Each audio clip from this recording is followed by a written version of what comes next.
Would you like fries with that? I bet you don't immediately equate this expression with cross-selling. Meanwhile, this is one of the best examples. Thanks to this sentence, McDonald serves more than 4 million kilos of fries around the world every day. On average, 69 million customers are asked to add something to their order every day. In this episode, you will learn what is cross-selling and upselling, why cross-selling and upselling are or can be rocket fuel for your e-commerce, and how to start cross-selling and upselling activities so that they bring you a real profits.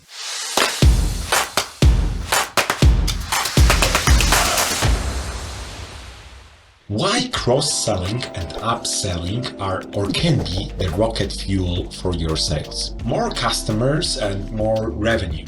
These are two objectives pursued by any founder, C-level manager, and company employees. Attracting new customers is a challenging and money-consuming task. In a book entitled Marketing Metric, we can find information that in a pessimistic scenario, you have only 5% chance of selling a product or service to a new customer. But if in the optimistic scenario plays out, it's even a 20% chance. However, if you want to convince someone who is already your customer to buy again, the probability of success is as high as 60 to 70%. Given these statistics, it would be a shame not to try to implement cross-selling and upselling activities at least. What are these two ways of selling? I can bet that you have experienced both cross-selling and upselling in your everyday life. Maybe you didn't even know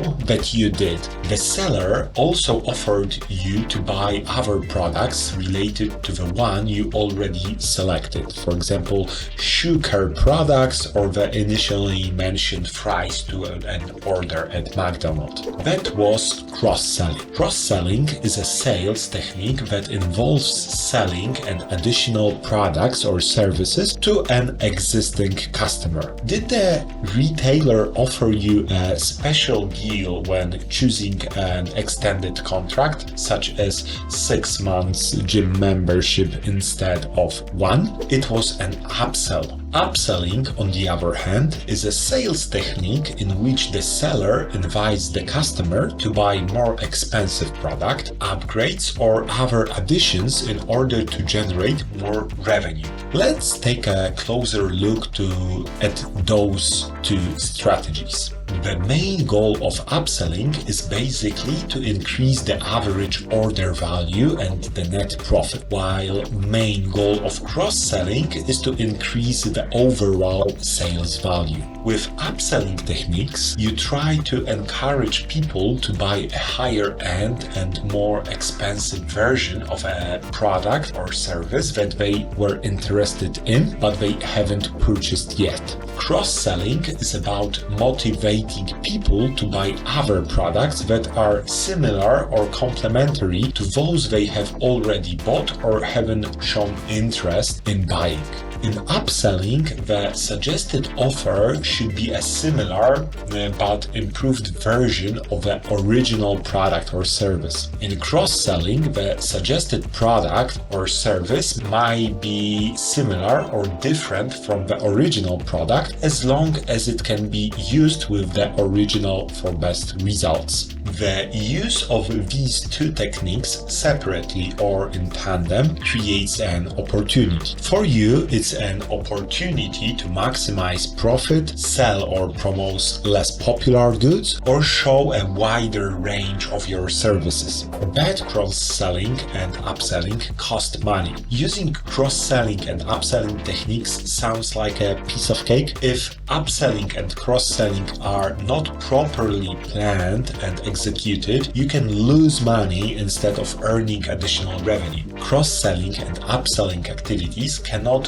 hinder the purchase process, for example by cluttering the order finalization page. According to research by BuyMart Institute, an overly long and complicated ordering process is responsible for 27% of cart abandoned cases, while 61% of cases are to blame for excessive additional cost. Poorly communicated or wrongly placed in the purchasing process, cross-selling and upselling activities can have a significant impact on the customer experience. If you don't meet their expectation in terms of service, the meticulously built relationship with them will be lost and your brand will only be a reminder of irritation and anger. How to do it right then? Psychological mechanism of cross-selling and upselling. First off, all of us are lazy by nature, and before all lovers of productivity and procrastination opponents disagree, I need to tell you this. Our brains prefer to minimize the effort, which has been scientifically proven by scientists from University of Geneva and the University Hospital of Geneva in Switzerland. This battle in the mind is the merit of our ancestors who tried to put as little strain on the body as possible to increase the likelihood of survival. Spending unnecessary energy would make them more vulnerable for predators or environmental factors. Saving energy was helpful when fighting rivals, hunting prey, or searching for food. And although our lives today are significantly different, this tendency of our brain to laziness still remains. How does this relate up to selling and cross-selling? Both of these tactics make online shopping more convenient. Thanks to product recommendation, they can find what they are looking for in a much shorter time. Visitors don't want to wander around your e-commerce site and browse through a ton of sub-pages to see what else you can have to offer. Cross-selling and upselling streamline the checkout process and effectively move customers from point A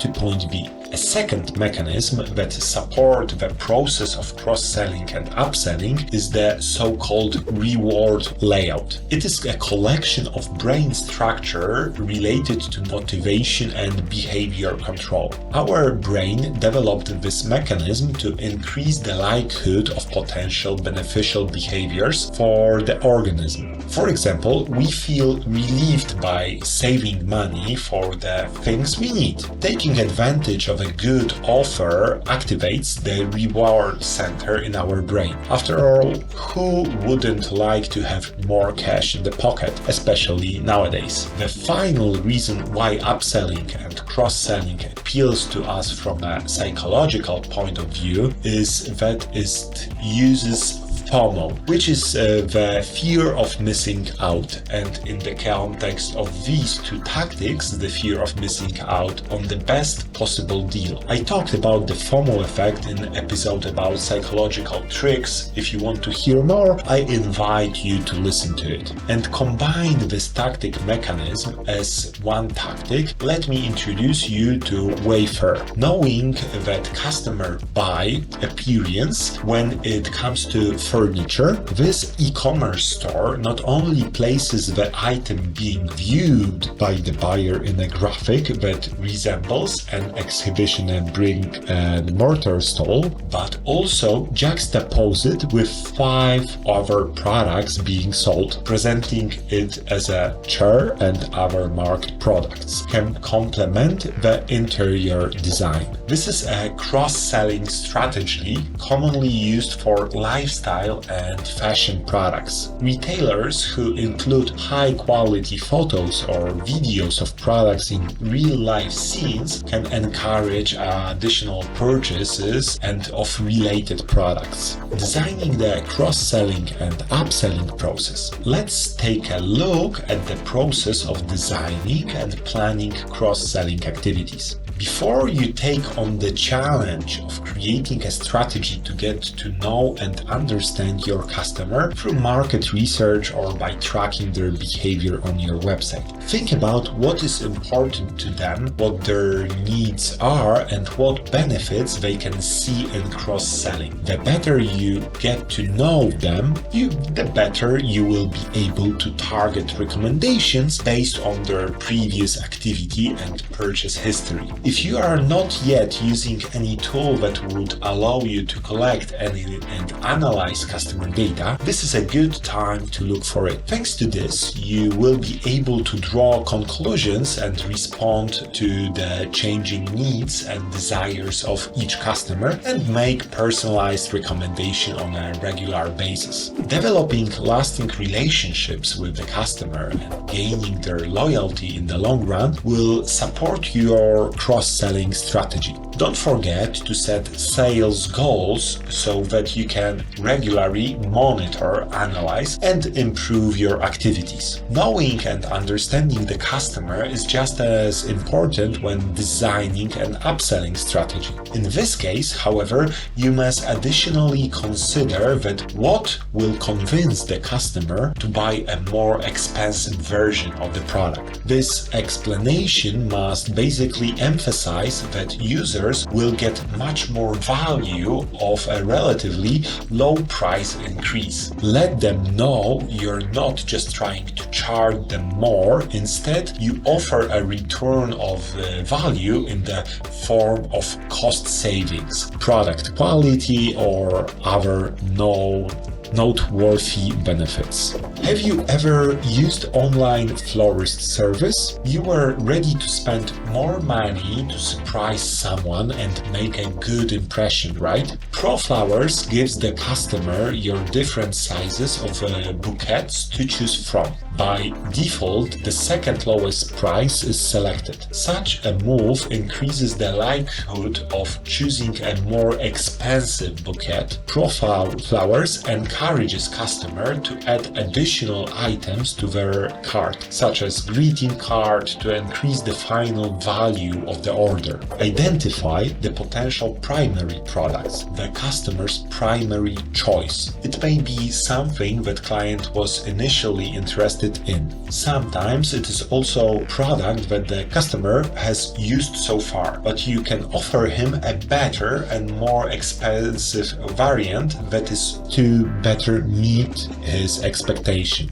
Bind your products accordingly. Take a closer look at upselling and electronical store. A customer interested in buying a mobile phone will find the same model with a more internal memory in related products. Specify additional features in details and offer a trial version if possible. You can include a physical demonstration for brick-and-mortar stores or use augmented reality for online stores.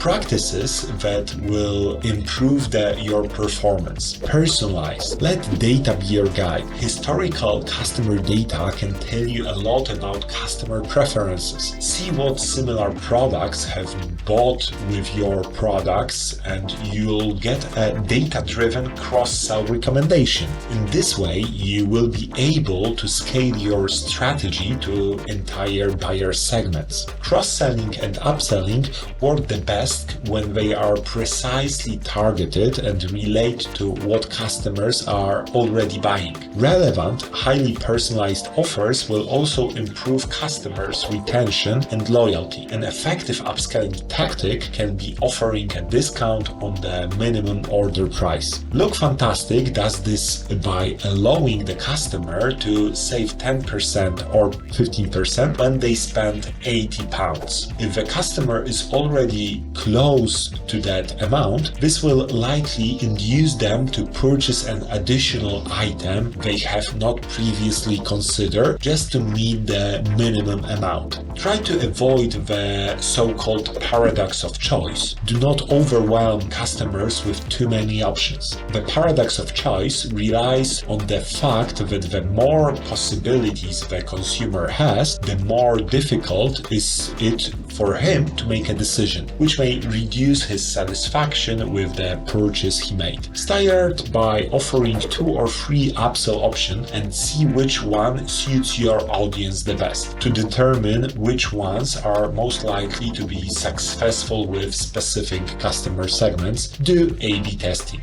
How to combine UX and additional sales? The perfect example is Tesla. Tesla allows customers to upgrade various car features through the buying journey. Users have option to upgrade everything when setting up the car, including wheels and autopilot features for additional fee. Sell products that are already selling well. Look at the sales results of your e-commerce and determine which products are worth offering as a part of cross-selling and upselling. You can sell products that have consistently high sales on products that are trending. Also think about additional product sales depending on the season, such as suggesting thicker coats in winter or offering sport watches in summer, or just before it, when most of us fool ourselves into getting into the shape of desired vacation. And you, do you use cross-selling and upselling activities on the daily basis? Let us know in the comments what worked for you and what effects you see.